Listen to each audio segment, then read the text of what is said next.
Welcome to Kenton's videos. Enjoy the video. In this video, I will show how to replace the water pump on a 2003 Dodge Caravan. Start by parking on level ground and letting the engine cool completely. Remove the negative battery cable to prevent shorts, then drain coolant into a suitable container. Lay out tools and label fasteners as you remove them to avoid confusion later.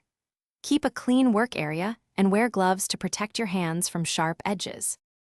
Detach the serpentine belt and any brackets that block access to the pump, using a breaker bar if needed for tight bolts. Loosen and remove the water pump bolts in a logical pattern, setting them aside in labeled groups.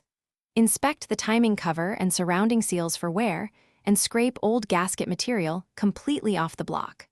Wipe the surface with a lint-free cloth to ensure a flat, clean mating surface for the new pump. If this guide is helping you, please subscribe and like to support more content. Quick recommendation. On another note, the Kindle Paperwhite is great for reading repair manuals, diagrams, and comics while you wait for coolant to settle. It's compact, easy to hold with greasy hands, and perfect for long garage sessions. Check the description for the link and other deals, and now let's get back to the video. Position the new water pump with a fresh gasket and hand-thread bolts before torquing them in a star pattern to the specified values. Reinstall belts and double-check tension to avoid slippage. Refill coolant to the correct level and run the engine with the radiator cap off to bleed trapped air, topping up as needed. Once at operating temperature, inspect for leaks and verify steady coolant flow and stable temperature on the dash gauge.